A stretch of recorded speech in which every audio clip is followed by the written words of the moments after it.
It's just taking a minute for some reason. I got the live streaming announcement, Oh, you did? I don't have the. not the recording. It hasn't. Okay. There it is. There we go.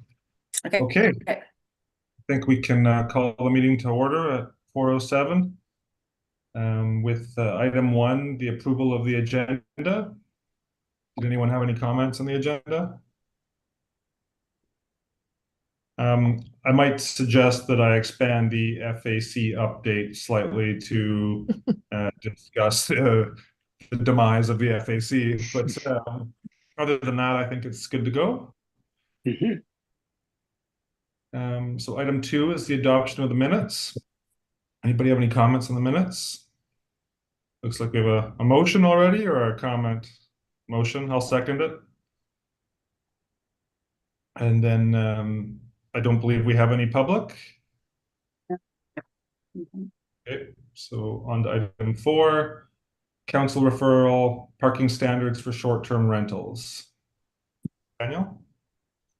Great, thanks, Tyler. I have a short presentation. I'll just talk you through. Set that up. Okay.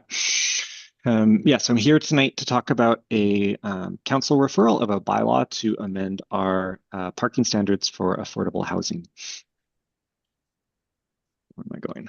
All right. So this came out of a grant application that we have accepted for what's called the Housing Accelerator Fund, which is a federally administered grant aimed to reduce barriers to housing in municipalities. And one of our approved action plan items is to review existing parking standards in the land use bylaw with a view to reducing parking requirements for affordable housing multifamily developments.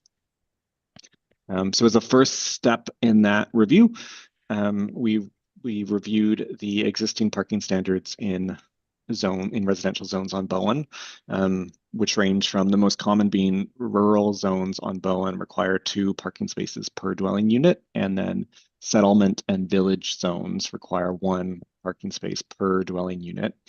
There are a couple differences in some of our comprehensive development zones. So area 1 of CD19 requires half a space per dwelling unit. Areas 2 and 3 in CD19 require slightly more, 1 per dwelling, and visitor parking spaces. And then supportive housing as well has different parking standards required. Another thing that we've looked at is over the past 10 years, council's issued a number of variances to reduce parking on developments in Snug Cove. The first 2 of these have been built and the second 2 have not yet been built, but do have variances in place to reduce their required parking. So for example, the area 1 of lot 2 development at 510 Bowen Island Trunk Road, the bylaw requirements would have required 18 parking spaces and the variance reduced it to 8. And a similar story for the Birch development, which is scheduled to go in behind the health center, where the zoning would require 24 parking spaces and the variance reduced that down to 10. And my report that went to council goes into some of the rationale behind the reduction in parking. I don't know if I have to go into that in detail with this committee, but there is more detail in my report. So what staff proposed and what council granted first reading to in bylaw 670 was to include a definition for affordable housing. So it would mirror a definition that exists in our official community plan, where affordable housing are non-market residential dwelling units that may only be owned or rented under the terms of housing covenants registered on title in favor of the Bowen Island municipality. And it would establish a parking standard for those units that would be 0.5 spaces per dwelling unit. So it would mirror that parking standard in our CD19 zone. Where we are. So this was the action item approved in our Housing Accelerator Fund. We presented the bylaw for first reading. We're coming to do the referral to committees, and it's been referred to the Islands Trust, and then we'll be returning to council for consideration of second and third reading, and then assuming it proceeds, for a future council meeting for adoption of the bylaw. And that is just the recommendation in your agenda, which is looking for comments on this proposal. I'll stop sharing at that point. And I'm happy for any questions people have. Daniel, are there any Any requirements, or is it laid out anywhere in CD19 proximity to public transit? No. So it could be down the Cape, it could be anywhere, and it would qualify. Yeah. Yeah, that's what this bylaw would do. It'd just be anywhere would permit that reduction in parking.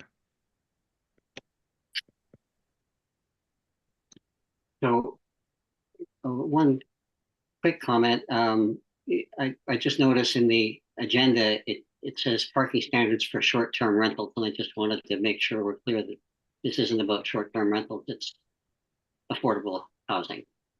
Yes, important distinction. Yes. Yeah.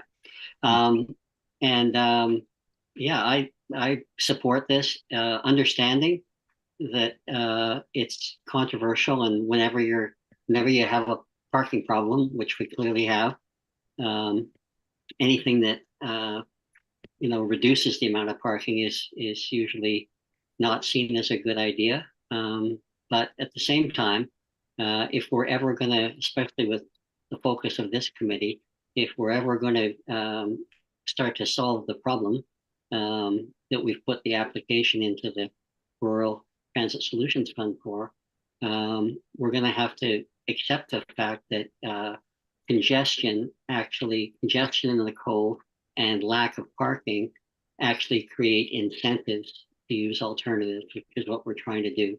And I think balancing those two off, what you're suggesting here makes good sense.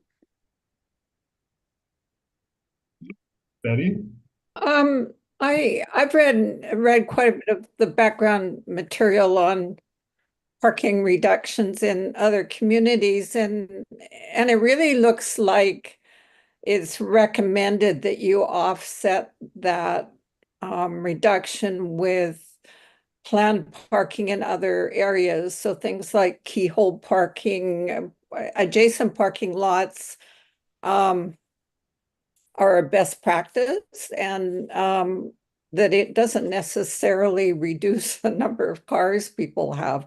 So I guess I would like to see us sort of, yes, agree with it, but just with the caveat that we don't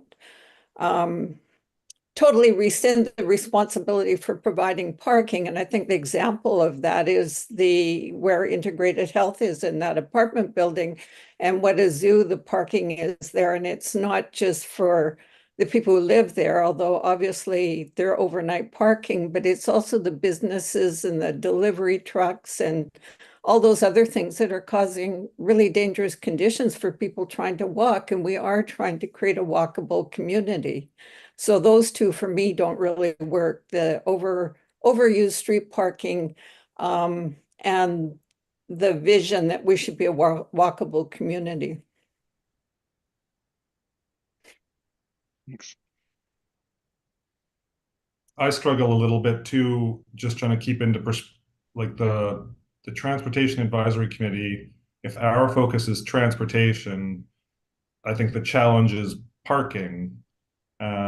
We don't have enough of a transit system to really shift people out of cars yet, and it's a little bit of a chicken and the egg scenario. I agree that the parking is probably the biggest motivator, but I'm not totally sure if our perspective is transportation, how we frame that. It would make a lot of sense if this was an environmental committee to say that this is 100% the way to go. But if the priority was transportation, I feel like we're going to cause trouble in the Cove. Councillor Getty? Yeah, and I think I think one of the reasons why this is coming up now is that it's it's linked to the federal funding, is my understanding, so that there has to be some sort of a statement that helps the Birch project and probably other funding sources. So I get that, and I think in principle, but I agree with Betty, and I believe there was something that we put into the Birch application originally in terms of encouraging cooperative vehicle use and electric bikes and some other maybe small cars. The other problem that we've got on Bowen is that there's all these, in Village Square, there's all those spaces that are marked for small cars and they're filled with F-150s. And, it's a really unworkable kind of situation. So unless and until we can get people out of the big trucks and out of the SUVs and out of the, the other pieces of in personal vehicles that take up a lot of space, we're adding to the problem. So um, I um, I th I'm prepared to help with respect to the project that we're trying to get through, but I think it's with a whole lot of concerns and caveats that we can't let, like Tyler's talking about, can't let slide for altogether or for too long. So this is expedient, but there's some real side issues. Judy, do you think the 0.5 per dwelling unit is too much in the context of what you're describing? Well, in terms of what space is going to be available on that, in Birch, for instance, on that lot, and the costs and the budget in terms of them finding, they'll have to change the whole design, number one, in terms of the units that they've got. And they are close to the cove, so theoretically it's possible, but we're still a private vehicle kind of culture. So I think that what's happening in Deep Bay where I am is that we've got, one single family homes with 4 cars. And 2 of them are trucks, and one of them's, some sort of an antique, and the other one there's a big trailer. And so we've got virtually everybody is parking on the street. And they've fenced off their driveways so that and I'm guilty of that too. I have an old truck that my brother gave me that refuses to die, and it's sitting in my driveway, and my car sits on the street like everybody else's. So we have the luxury of having street parking in terms of having big enough side yards, but we don't have that luxury in the Cove, and I think we are creating more of a problem because the concentrated housing is also scheduled for the Cove. So, the supportive housing is one, what is it, 1 car per bedroom, and 1 plus 1 for staff for 2 bedrooms, something like that. So I don't know why this one is, well, I do understand why this one is quite a bit less, but I'm not sure. It's 1 per 2 bedrooms, the supportive housing. So, Well, if this is a requirement for federal funding, then this may be a requirement for federal funding. If we want the accelerator fund application, then unless I'm reading that incorrectly, Daniel. Yeah, I mean, the requirement for the funding is that we review it and that we adopt an amended bylaw. If the are they specific about the amendments? They're not specific. They do like review it. And so I think if we reviewed it and we said, oh, we're going to establish a standard for affordable housing that happens to be the same as our normal standard, they would probably come and tell me that wasn't, I'm not fulfilling it. If council considers it and says, well, we think 0.5 that staff have proposed is too aggressive, we want to amend it and to make it a different number, we're probably still fulfilling the action plan item. And is the federal funding looking to have a more non-single vehicle user community focus? Which direction do they want to go? The focus is on removing barriers for housing. So, to the extent that providing the required parking is a barrier to housing development, then this is, removing that barrier. Yeah, and I think affordable housing, we're talking people who work in services on the island. We're talking about people who rely on their vehicles to get around, to get to work. I think of my 29-year-old son who has to drive to work as a carpenter. Transit doesn't work.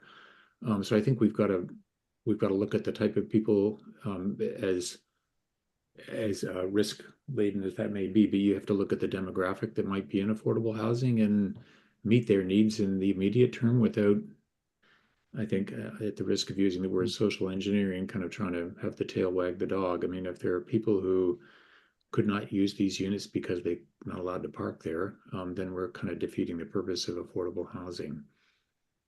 I suppose I'm speaking to kind of meet people where they are today, and their needs today. And if there are challenges, Judy, you described challenges of parking in the Cove. I get it. I park up on Kate's Hill Drive when I'm on the ferry. Maybe we need to look at other mechanisms like enforcement and other things not attached to this that accomplish the end of not congesting the Cove with a whole lot of people parking there. So is there a way we can support this housing while readjusting the burden of the Cove parking? Like the last few examples there were approvals for massively reduced parking where it was actually needed by the businesses. Is it possible to change our bylaws so that we let affordable housing have the economic benefit of the reduced parking, but as a community we stop the slide of not enough parking around the businesses? Tim? Well, I guess I'm holding the contrary view here in that it's a bit like building bigger roads to resolve congestion problems. Like it just doesn't work. We can create considerably more parking in the Cove, and it still won't be enough. And what we really need to solve this problem is that modal shift, which requires really good alternatives. So I think we should be putting our effort towards really good alternatives, whether they be active transportation or transit system, the on-demand transit, reinvigorating Bowen Lift,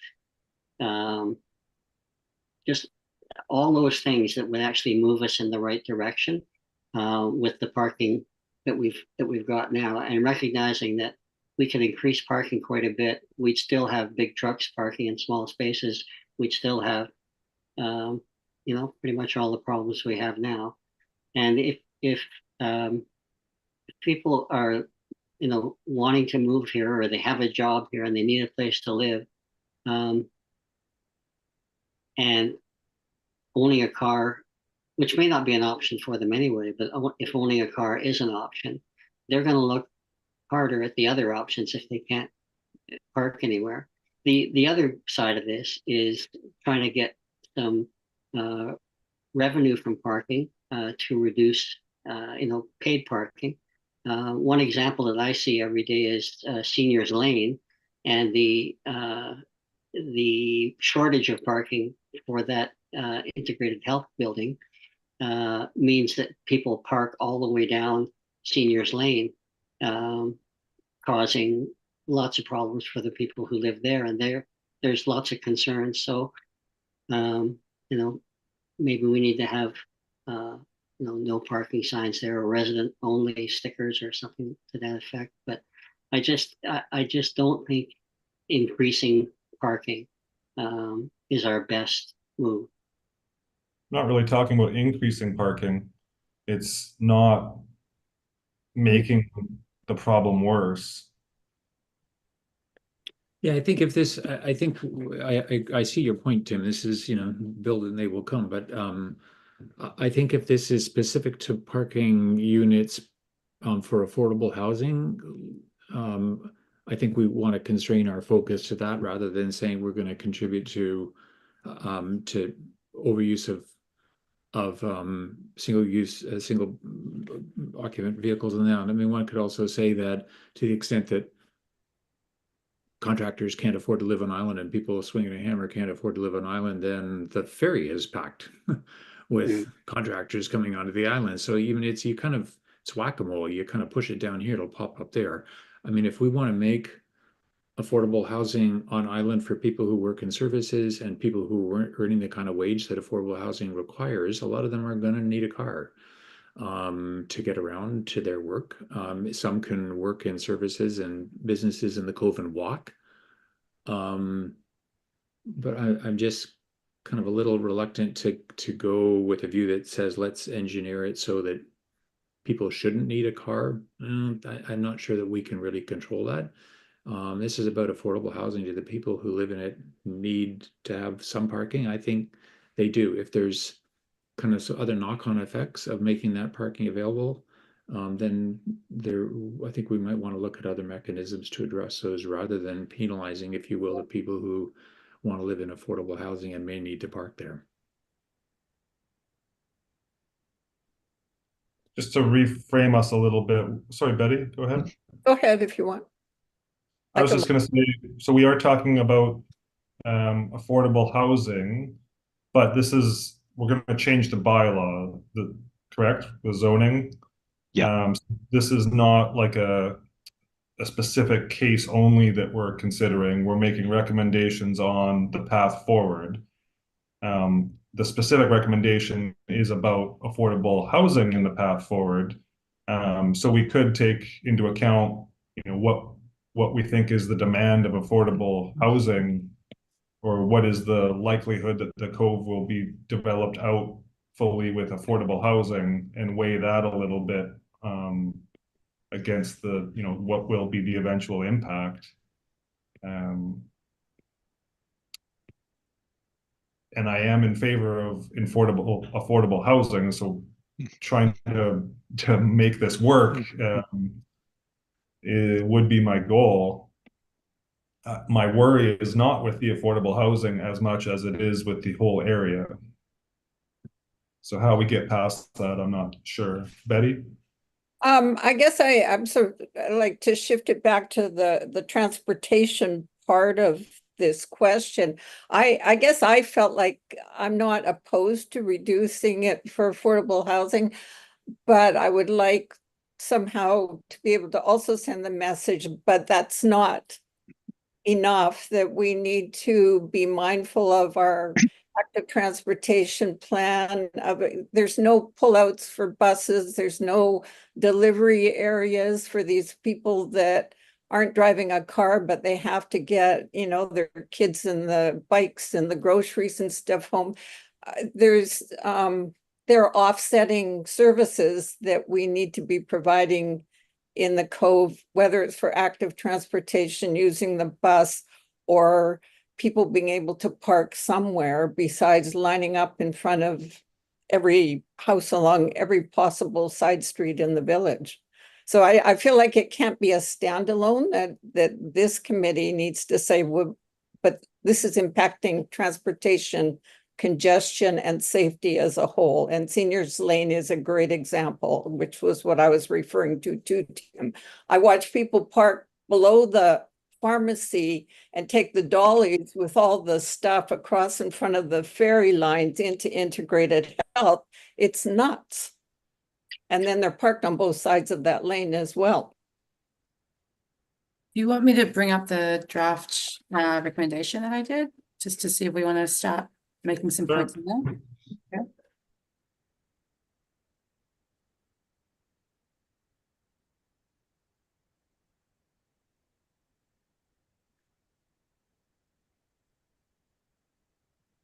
Okay, can you see that?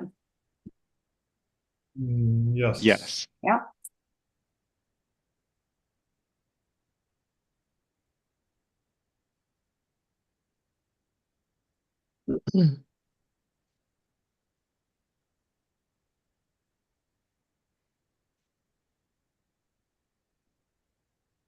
Maybe not at that point yet.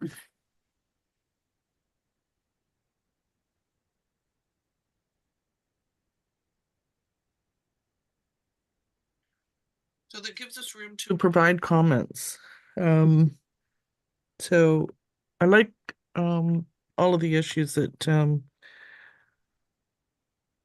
everybody's been raising. So if we can put that into a list of comments and bullet points, maybe. So there's, concern about serious traffic and parking problems in the cove.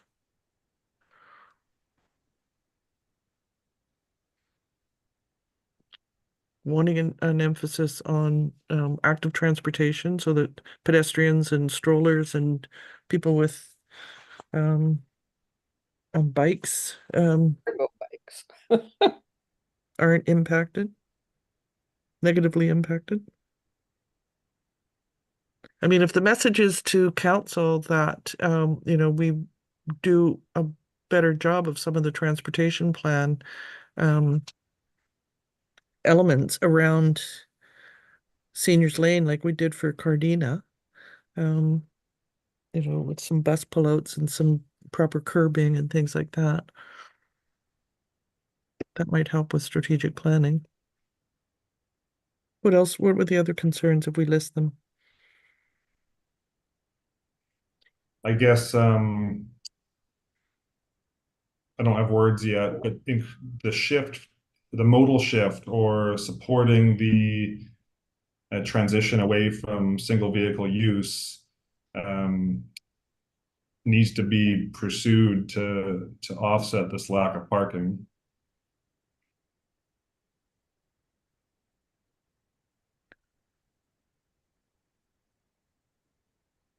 We need that study that Judy wrote up. Mhm. There's the answer right there. So, Sarah, I think Tyler was saying modal, M-O-D-A-L. Oh, modal, sorry. Oh, wait, spell it for me. Oh, yeah. Yeah. Yeah, Yep. sorry. It may be something about to me, another offset is things like bus pullouts and loading zones. Like those people who don't have cars still have to have a way to move all their stuff in and out of an apartment. There needs to be truck zones or loading zones.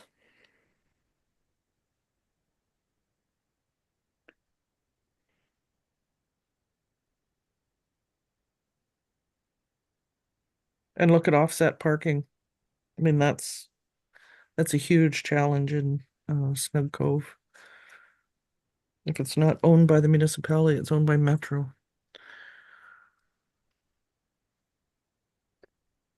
Yeah, it's interesting. If you look around Crippen Park, which is Metro, how much spillover parking there is now onto, the local churches and the people that live along Miller Road.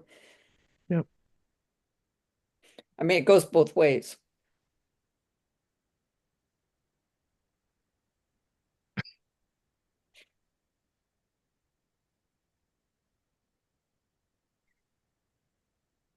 So if we flag those concerns, does that? Yeah. Well, I then could I'm just change this for it. to the following concerns. And then just make that Yep.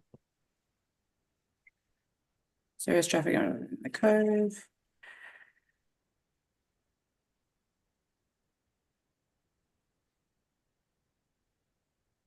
No, that's not right though. I've just messed this up. This should be worded differently, I think. The third one sounds a little funny to me currently, but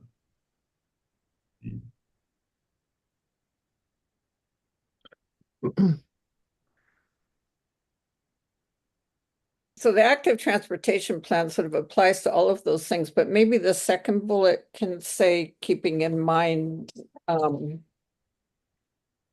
safe pedestrian movement around the cove or the village.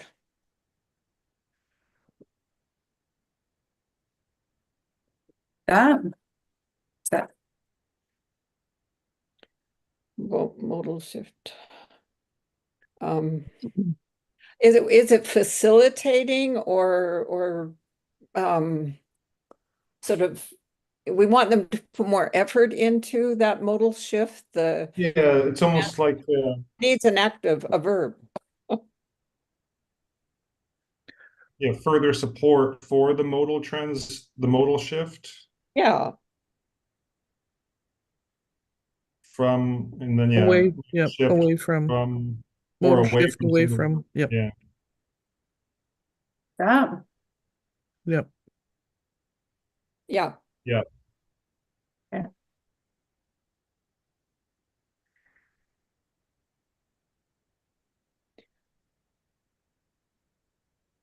So maybe the first bullet is part of the preceding sentence, the October 28th council meeting sentence. yeah, It's not a bullet of its own, it's part of that sentence. where would you like me to put it? The following concerns about serious traffic and parking problems in the code. And then get rid of the first bullet.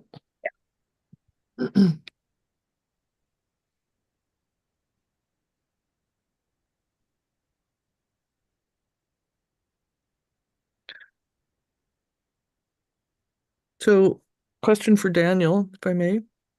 Mhm. Wait, Is this gonna be enough for the funding source while still highlighting our fairly significant concerns to I guess our strategic planning? Yeah, I think that's good. I was gonna flag for the committee, like we do have an item in our council strategic plan about consider pay parking in Snug Cove. So maybe flagging that for council, as well as I know that we've almost completed the active transportation plan to bring back to council. That might go under the second bullet point. Like such as Yep. Yep, almost paid at the, parking and yep, cove. Because really that's such a strong, like paid parking allows access to businesses while discouraging long-term parking. To Ian's point about worker employees who need to have vehicles, especially trucks, for their work. I don't think we want to lose track of building affordable housing outside the cove, where more parking will be easy to provide. And what we're talking about here is parking minimums, but those larger sites could certainly, the attractiveness of them would be they could offer more parking for people who had vehicles. And whereas in the Cove, I think we want to focus on people who are walkable to the Cove for their services and walkable to the ferry for on and off island transportation, and then relying on the transit system for moving around the island. I don't know quite how to say that in a bullet. My thought on that topic was that for the sites where parking is not restrained by geography, they're just going to get more parking anyway. They won't stick to the minimum. People are either going to use. Yeah, that's that. Yeah, but I'm suggesting we just want to encourage. We don't want to limit our efforts towards affordable housing to the Cove.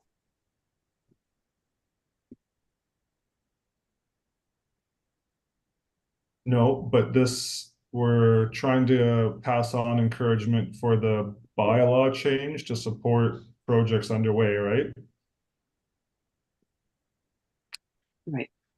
So if we put restrictions, like we want to be as for this as possible, if the bylaw changes that we are reducing the parking requirement for affordable housing for one lot in the Cove, I think that's even less of a sign that we're supporting this measure. Like if we don't need to make that restriction because we don't think it's a problem, my reading of the situation is that it would be better to just make it a change to the bylaw. Well, can we Okay. limit this change to the Snug Cove development area? I guess that was Yeah. that was the opposite of what I was. Yep.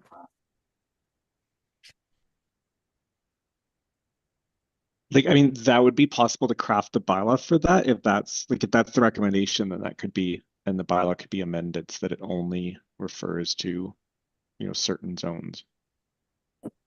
Which makes sense. If congestion's not a problem outside the cove, then we don't need to address a non-existent problem with an omnibus restriction on parking. Well, and we're talking about outside the cove. We're probably talking about surface parking, which isn't going to increase the cost of the housing dramatically. So yeah, I think. And sorry, and just oh, and I was going to say, just to be clear, this bylaw wouldn't restrict parking. It would just lower the required amount to be provided. But obviously, people are free to provide additional parking to meet like the needs of that development. Yeah, that was I think the point I was not making is that the places where this isn't a concern, it will be very inexpensive for them to just provide a suitable amount of parking, and they're likely to do so. Mhm. But Daniel's trying to set a policy that demonstrates that we are in support of these measures that make affordable housing less expensive. So we want to lower the minimum for affordable housing to show our support, and our concerns are specific to the Cove. However, reducing the minimum, I don't think that hurts elsewhere. They can put in more parking if it's like a gravel driveway. It's not going to stop them from increasing the parking if Right, there's so land everywhere. Yeah, that makes sense.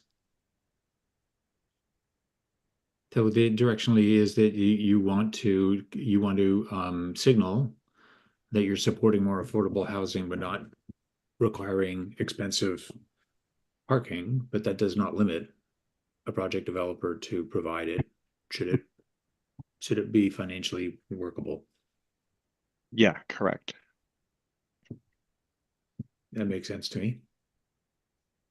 So wouldn't we be signaling that by saying that this only applies to the Cove?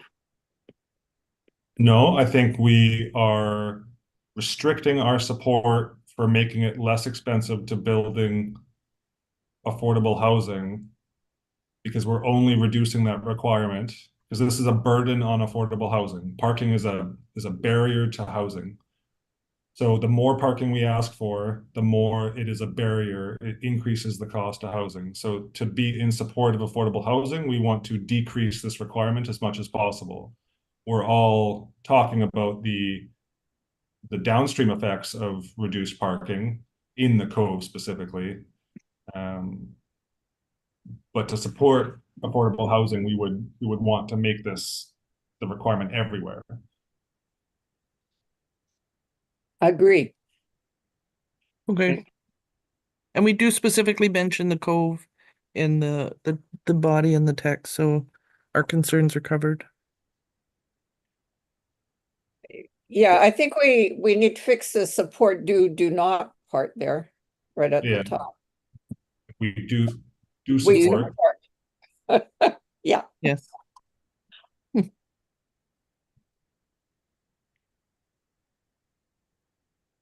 I'll move that. I'll second. Or do we need to vote? We need to vote. All in favor? Yeah. All opposed? Oh, Seeing none. On to item 5. Thanks, Daniel. Thank you.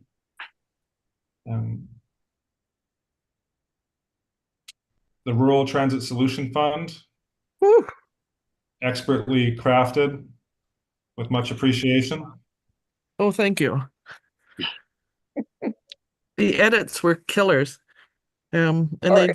they kept coming. So up until last night.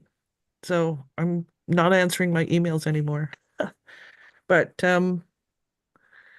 yeah, so we've got a deadline of noon tomorrow, so we should be able to get this in.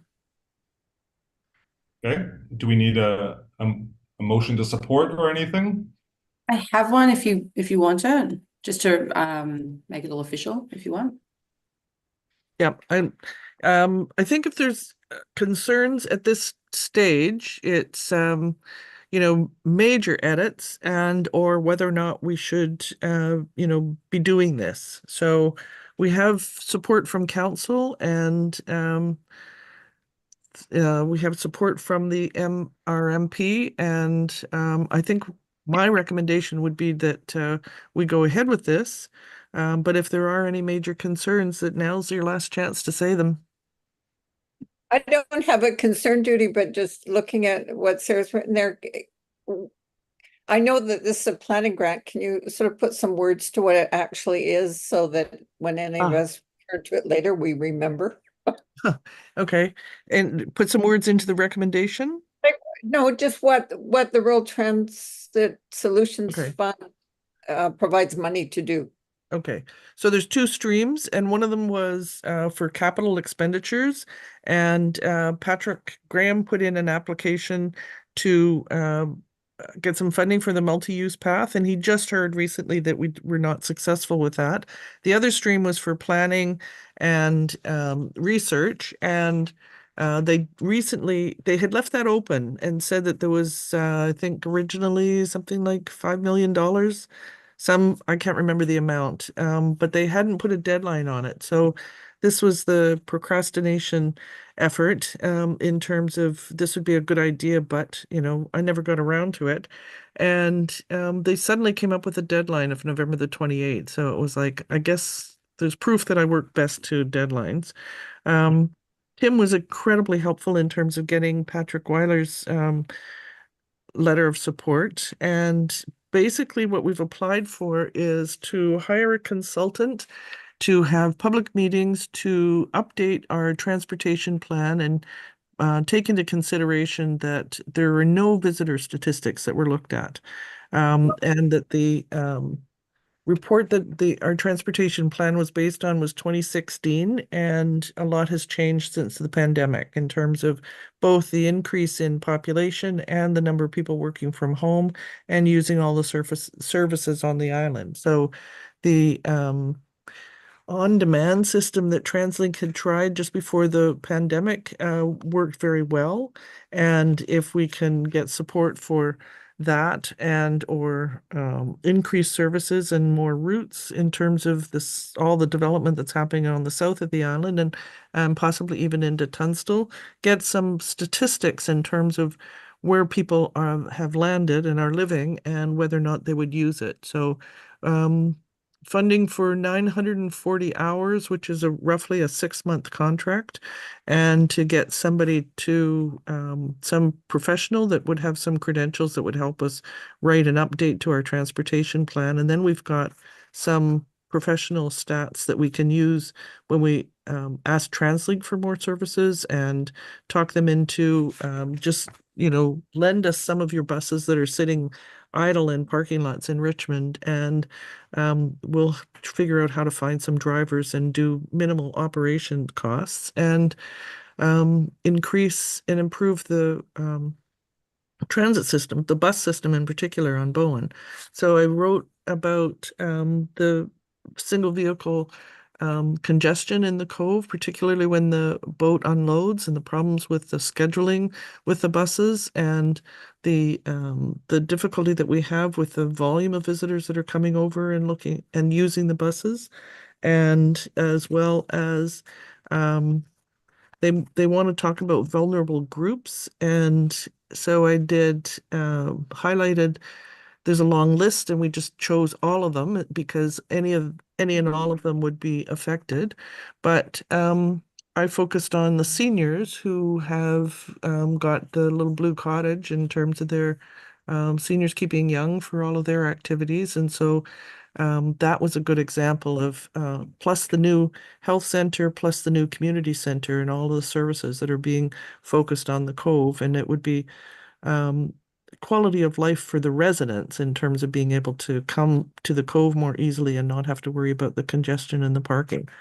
So we had to work on defining ourselves as rural and had to work on specifying services for these populations of people that could use it, and what the problem was, why we needed the update to existing plans. We'd put our minds to this, but we didn't have enough update, and can't remember what the other criteria were, but basically we tried to tick off all the boxes as best we could. So it's for planning, it's for hiring a consultant to get out community information in terms of whether or not people would use an improved and transit system. So hopefully over the summer when there's a lot of visitors here, but we have until March 31st of 27 to complete it. And we've asked for $50,000 for a 6-month program. So we could expand the recommendation, just say, support the Rural Transit Solutions Fund, planning and design stream application. Mm. Would that help clarify what it's for? Research, planning and research, is it? Oh, no, I think Tim's right, planning and design. And design, okay.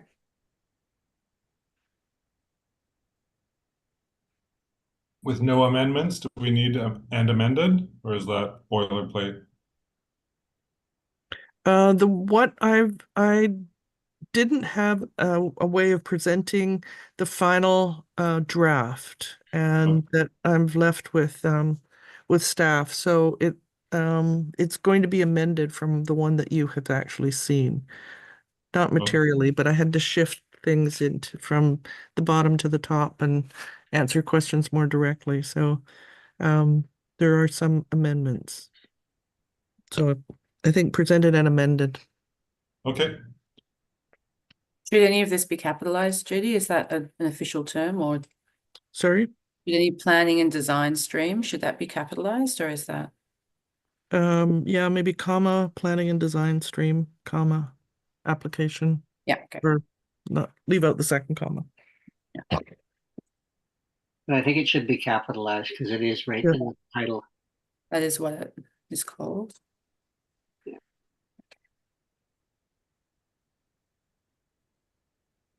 So I got feedback from 3 of you. Thank you very much. And you were nice and early. You didn't leave it till the last second. That was very helpful. And they were really good suggestions. So it's a group effort, but I'll take the blame. Yeah, you led the charge for sure. And put in a lot of legwork.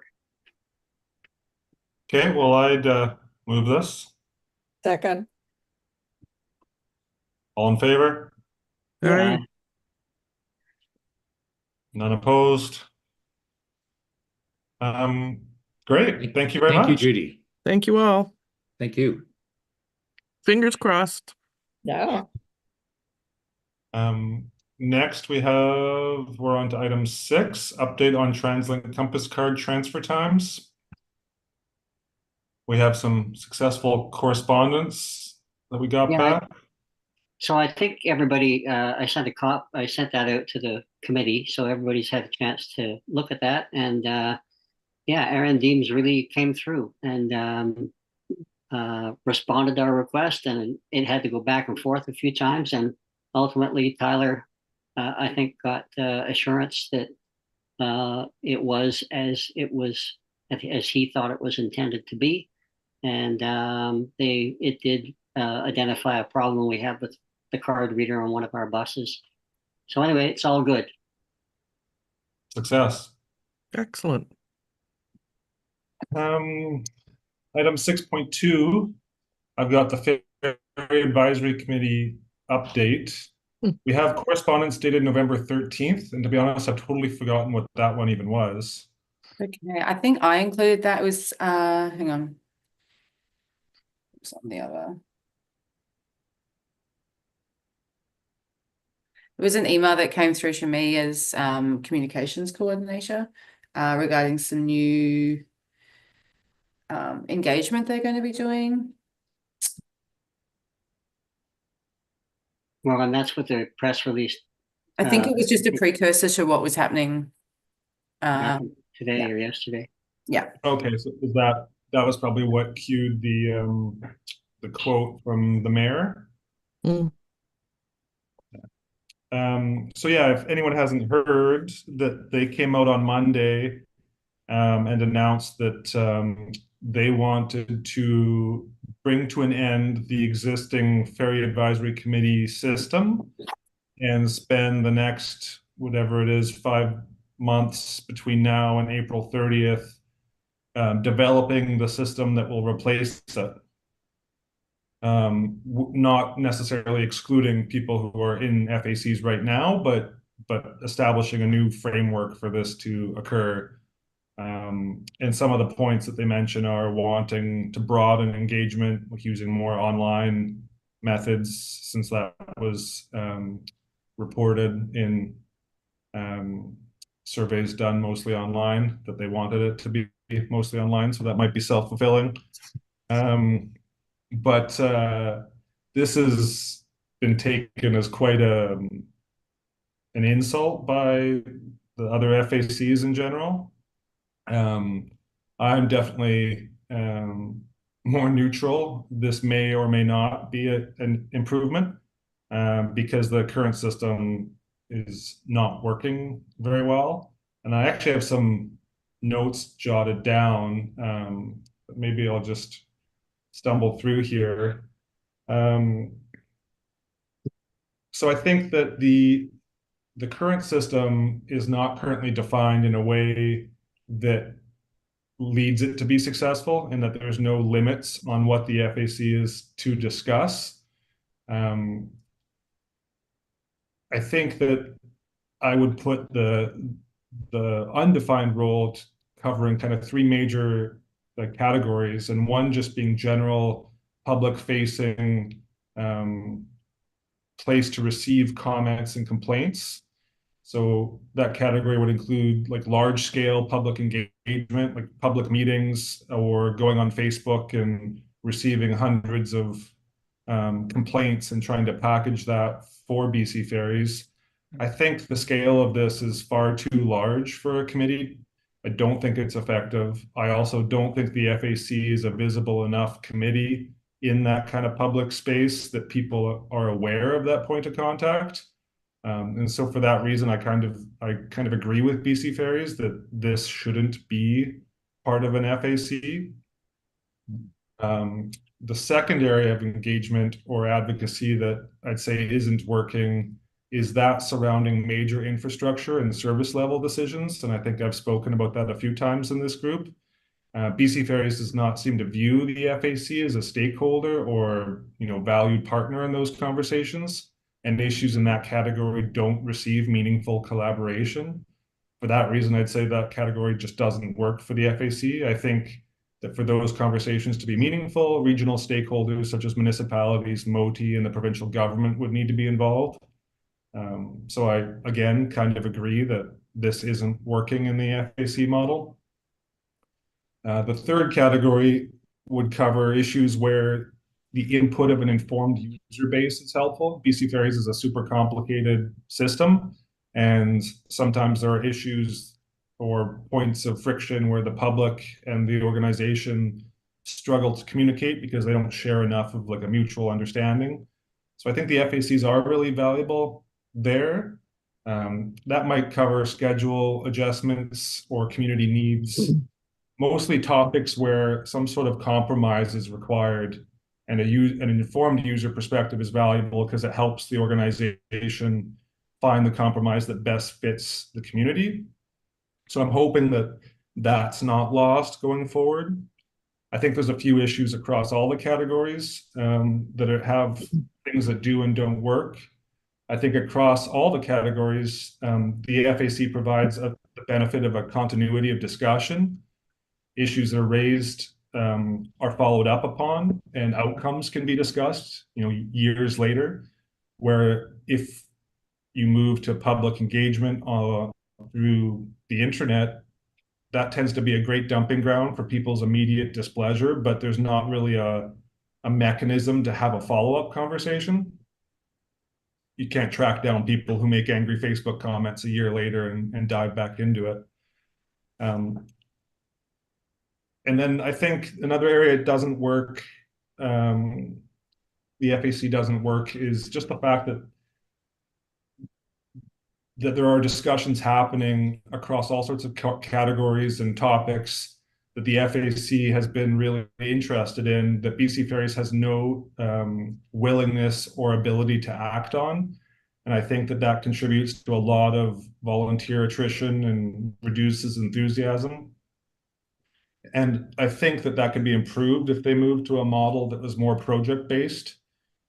Issues like when they come to the public or an FAC to discuss something like our terminal repair work, and they need to have a focused discussion for a short period of time and come up with, in that case, it's mitigations for a service disruption, but it's a focus request for input where they actually intend to do something.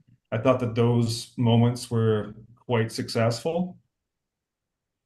Yeah, and those are kind of the only notes I have on the situation. I intended as the FAC chair to kind of write something to that effect and probably send it to this committee and just make it public. And then that can kind of be the wrap up of that role and be used for whatever's going forward, provided that they actually succeed in this endeavor of turning over the FACs into something else, because the public backlash is pretty, or the backlash from the other FACs is quite strong. So saying all that mostly to get others' input rather than acting in isolation. I don't know how, like, the FAC on Bowen has always been structured as a subsection or a committee that reports back to BIMTAC, and in that way there's some continuity with the municipality. Other municipalities actually have representatives on FACs, but it's not a uniform system. I think that it probably makes sense to be connected to the municipality, if not more so. Like, perhaps the issues of the FAC would, be adequately handled by this committee, which could then make recommendations directly to staff to have more meaningful conversations on things like service levels.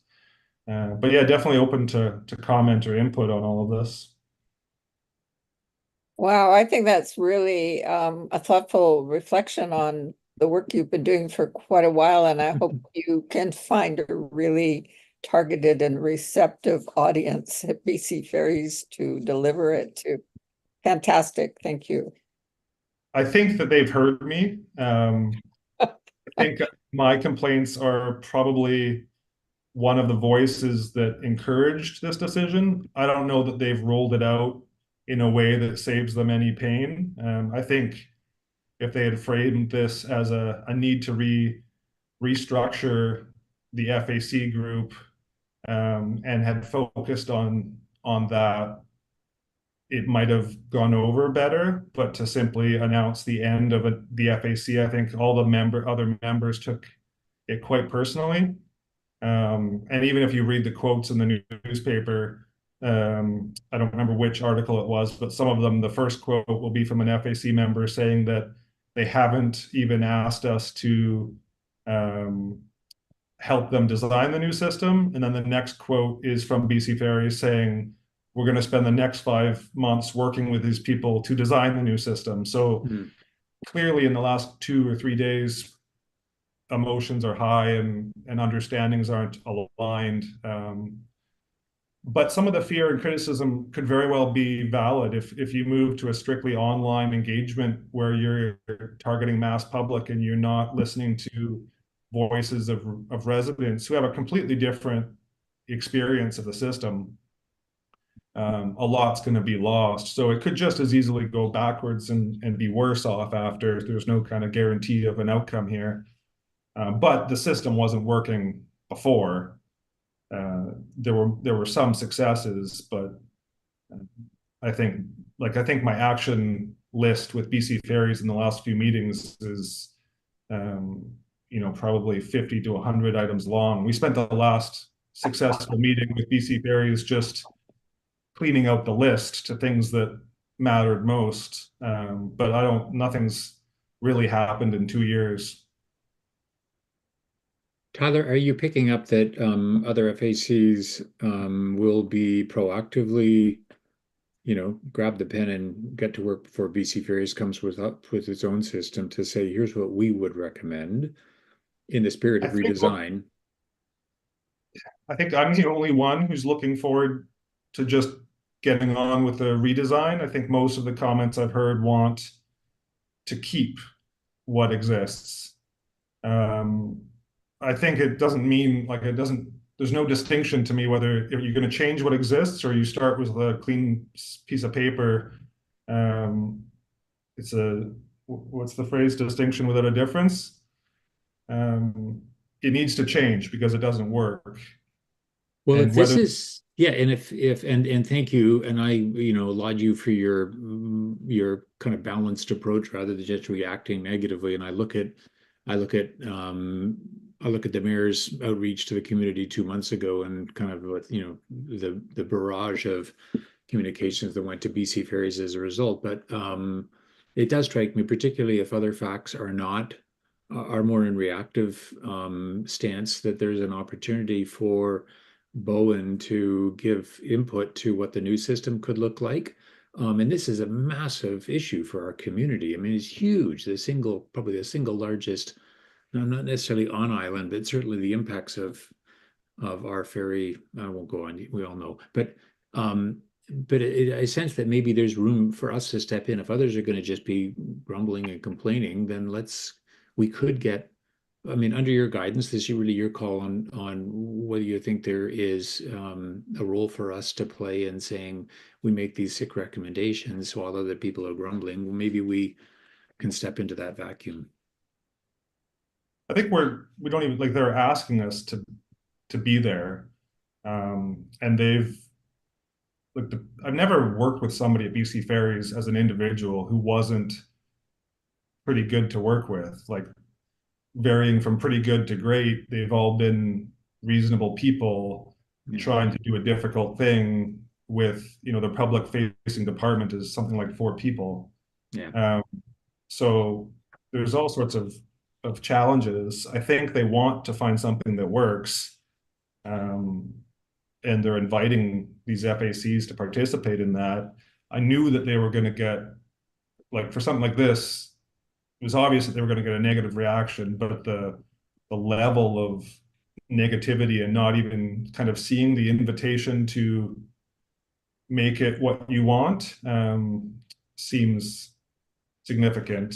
There were a few people in the meeting that made comments along the lines of, well, if we decide at the end of all this that the FAC as it is the system we want, can we just do that? And there wasn't a no, other than they want to do a better job of including the public on a broader scale and First Nations and a couple of other underrepresented user groups.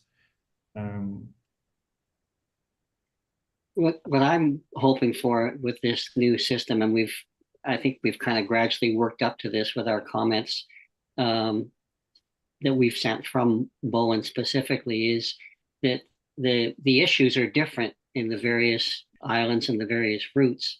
And we'd like to be able to have a conversation where our comments didn't just get lumped in with everybody else's and then much broader solutions came forward. We wanted to be able to talk about, like, specifically the problem of loading from our side and the lack of ferry marshals or any kind of proper organization, human presence. And so my hope is that if we can focus, collect our thoughts, and if we actually get compartments whereby Bowen and BC Ferries can have a conversation, it goes back and forth without sort of involving everybody else. And where there's overlap, then BC Ferries can certainly bring that along. But I think with the ferry advisory, I don't know, Tyler, but with the ferry advisory committees, it just seemed like a bunch of small conversations that were specific, and then the large conversation, which was very broad and not resulting in anything significant in the way of change. Yeah, I kind of feel like the FAC process ended up being a bit of a scapegoat, the right word here. It was an announced public engagement, like, hey, we were doing the job. However, the conversations were never genuine because there was never any intent to act on the issues that I was discussing because they were too big for the room. And I don't think that's not the fault of the people who were there. The answers always came back to the experience they live in their job, like the restrictions that they know. If they're, say, the terminal manager at Horseshoe Bay, the answer you would get would be, what can they do within their power? And the answer was always nothing. And that's because the people who actually needed to have the conversation were Moti, the province, and BC Ferries, and probably the municipality a little bit, like people who could actually affect funding and change the system, because that's what is needed to address most of the problems are, systemic change or infrastructure change. And so I think that's a lot of what made the FAC ineffective, is because time was wasted talking about things that nobody in the room had authority to talk about. Councillor Getty? One of the things they mentioned in this paragraph is in the middle paragraph, other actions underway include the establishment of a task force to identify options for minimizing problems in Horseshoe Bay. So have you heard anything more about that? I was invited to... Sorry, they're very, very good at just saying that nobody in the room is capable of handling the, and handing it off and back and forth, and everybody's pointing fingers the opposite direction and stuff. So it's in terms of why can't we get all the stakeholders at the same table, the Modi and the corporation and the municipality, and can they help with that? And can they ask for that? Can they set that up? So that we do start talking about funding and infrastructure, and bring in the feds because they help fund this. And actually, if they don't want to deal with all the little factions of the and customer complaints and all of the frontline kinds of things, then they do have to come up with something. And if it's going to be the task force or some other function that does start to look at some of these issues. So, for Bowen, we're not included in this new beta current conditions site. And, in terms of, we don't have reservations, and that seems to be mostly what they're trying to give people information about. But, we do very much have a lot of concerns about the Horseshoe Bay terminal and are going through there. So, I'm a little bit concerned that they've cut off our limited access, and they've, we wait for 5 months and see what they're going to come up with, but that's not going to solve the problems. And it'll be very, I would think that it would be important for them to hear your comments or read them on paper and take them seriously. And it's not going to be, it's going to be easier for them to hear because it's not going to be that level of emotion that's attached. That's hard for people to deal with. But, I think that this isn't necessary. If FAC isn't working, a lot of the problem was they were giving it any kind of authority or respect and trying to figure out ways that they could use it to best effect. So limiting the conversations, there's no sense of the FACs talking about infrastructure and, the budget and all of this kind of stuff. But we need to figure out ways for users to be able to have some input, and not just the, large open to the public, everybody can have a comment on Facebook. That's not going to help. So I'd recommend that we recommend to council, to the mayor to, or council through the mayor to respond to this. And along the lines of all the suggestions that comments that you've made. I think that would be helpful for them. Recap that. So in there was a comment about the task force. I was asked if I would participate. I think that was maybe September. Yeah. And then I said I would, and I had followed up once or twice wondering what had happened because I haven't heard. The last I heard was that they were about to call for the discussion and then found a critical flaw in the work they'd been doing, scheduling, and wanted to revisit it with something that they thought they could actually do. But I think that the whole point that I've been raising for forever is that the conversation should be happening at the early stage and not be reviewing a fully baked plan if you actually want to get meaningful input. And it sounds like once again, we are waiting for a fully baked plan, and then I'm going to be asked to comment on it Yeah. maybe 12 hours before it goes out in a press release. I mean, that's the normal path. So I was hopeful in September that this would be like a more involved, a more meaningful involvement, but just looking at where we are now, I'm getting less optimistic. There's that question. And then to the point about the mayor and these points, so you in favor of me drafting up some sort of letter from the FAC to BIMTAC and then the mayor being able to use that? Is that? Yep. Okay. I think that'd be very helpful.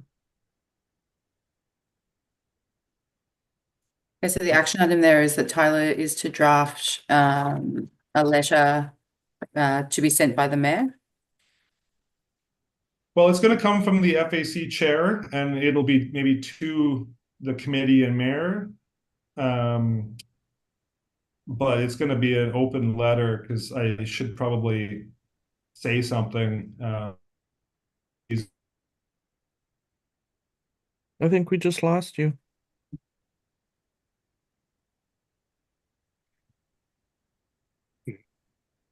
Yeah, I think that's a good approach. Again, sort of, and I'm interested to hear, Tyler, that your view is that that BC Vary's modus operandi is to consult at the 11th hour, and that's a bit of a classic kind of passive aggressive approach. This is a bit of an off-piste offer. But I've a longstanding relationship with one of the BC Ferries directors, and I was on a call with them earlier this week on a completely different matter, but I'd be more than happy to kind of send him a little quiet note to say, one of your biggest problems is your relationship with coastal communities, and here's some feedback. I would be happy to do that. So I don't think I require any assistance. Like I've had FaceTime with Nicholas Mendez, and they've been quite. We've had talks, and I think that they're trying to listen. I think that this rollout has not gone the way it maybe could have if the focus had been on collaboration on fixing the issues rather than the end of what existed, but maybe they felt they needed to do it that way for some reason. So I'm not worried that my voice won't be heard. I suppose I feel like I'm acting in the FAC role in isolation a lot without really consulting or having a lot of input from other people. It's kind of the FAC chair position does a lot and it is a little bit of a one-man band. So I vent all this to this committee because we have a meeting regularly and I can get input and we are connected. But really just to seek input and support for the ideas. But yeah, the voice and who's going to hear it, I'm not worried about that. I believe they'll listen. And they want this input. They've asked for it. They're looking for it.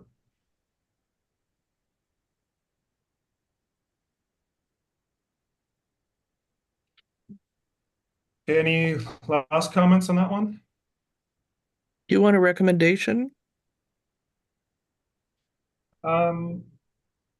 Sure, we could send a recommendation. Okay, so, with respect to BC Ferry's announcement about the termination of the FACs, we recommend that the chair of the Bowen Island FAC draft a letter with respect to the discussion at tonight's meeting.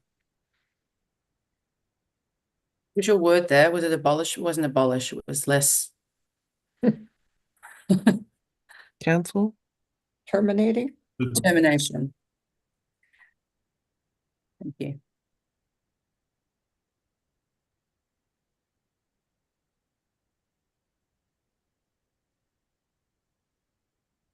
And I think it would be helpful if you mentioned that we're still interested in the task force and we'd like to be involved in early collaborative discussions. You don't have to put that in the No, recommendation. I'm lost. Just Yep. see where I'm up to, and then Okay, let me see if I can see this. do you want me to make it bigger? I can do that. I got it.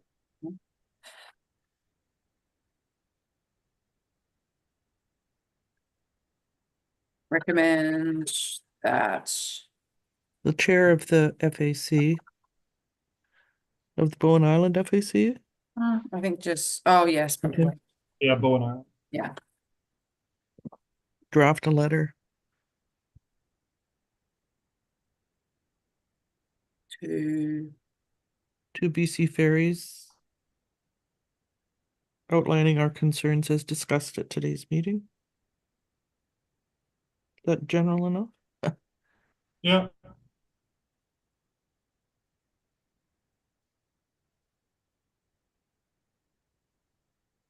I'll move that. Second,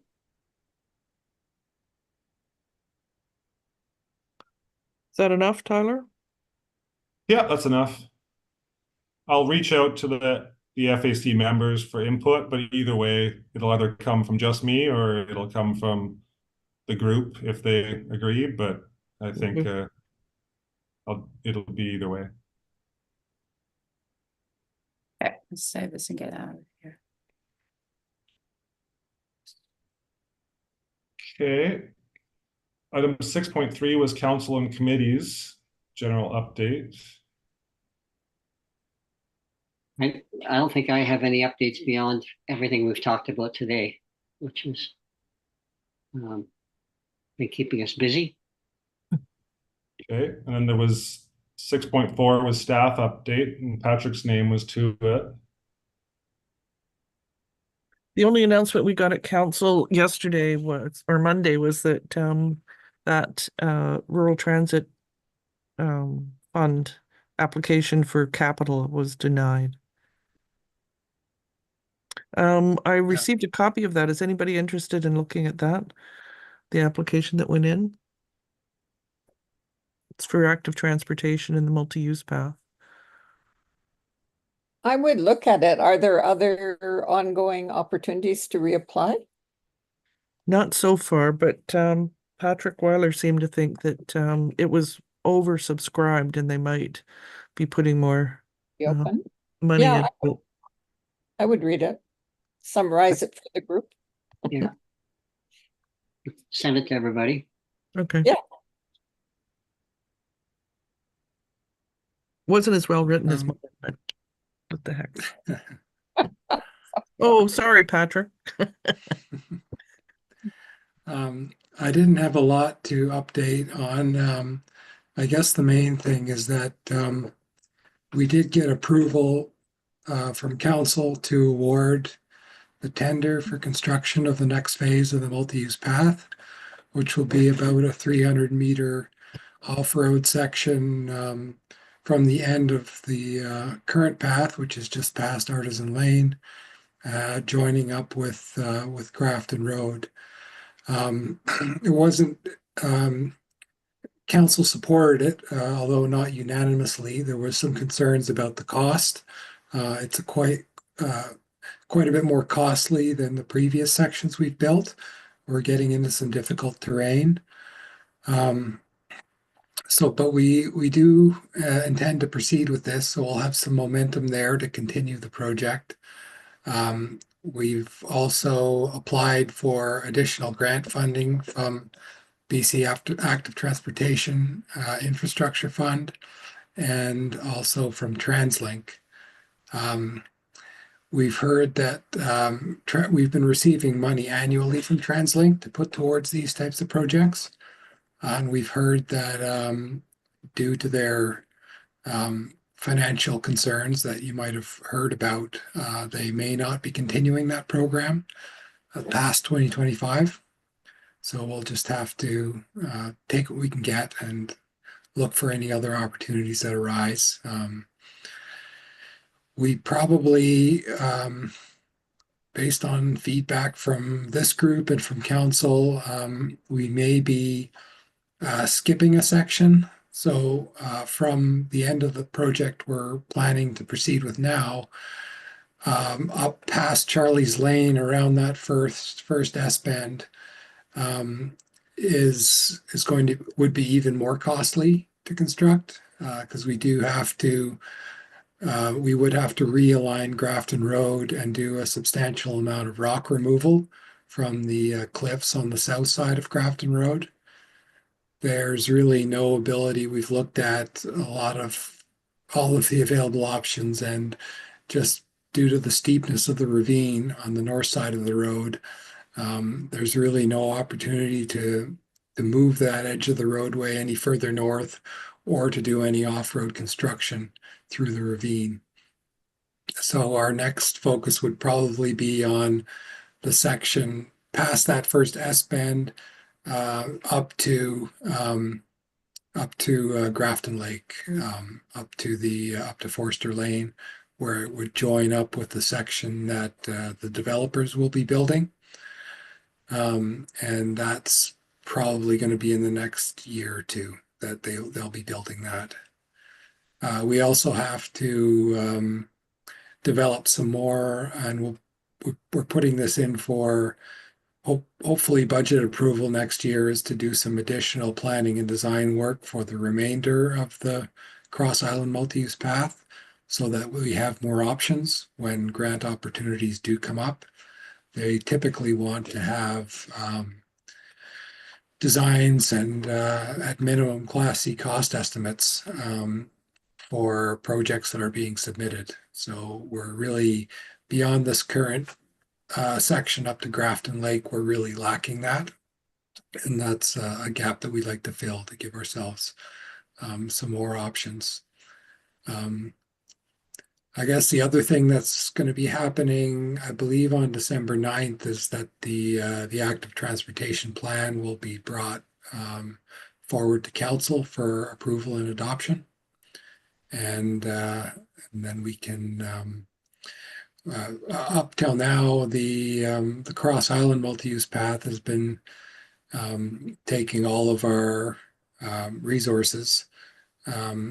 But there's quite a number of other needs that are outlined in that plan that we should find a way to focus on as well.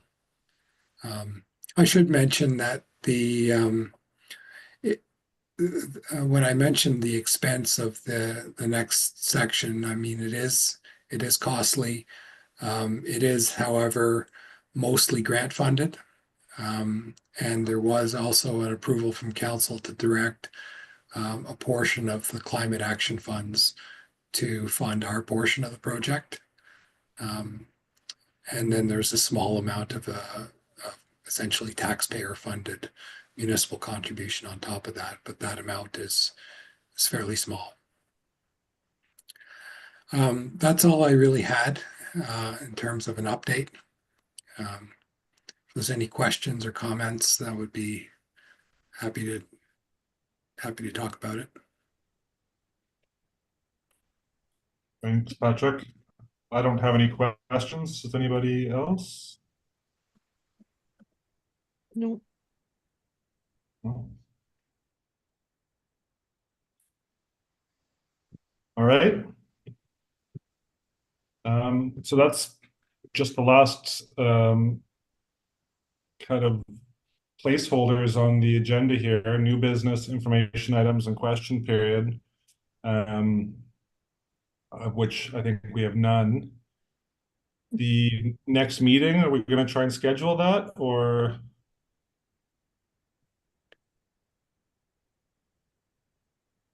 We'll be into the end of December / New Year's. No, we skipped this one, or is it just August we skip? Don't actually know what Steph usually does at the end of the year with this one. I'm just looking to see if anything's coming up.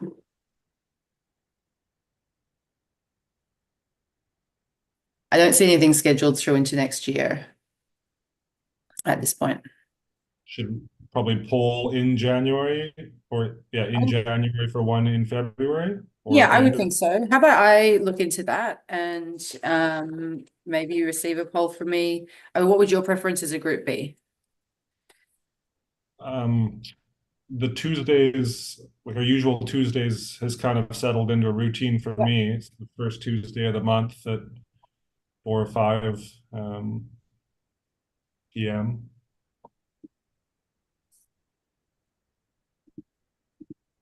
But I think polling's normally required because schedules never align. Okay, Okay. then I think I move to adjourn. Second, Well, Thank you, everybody. thank Thank you. you. thanks.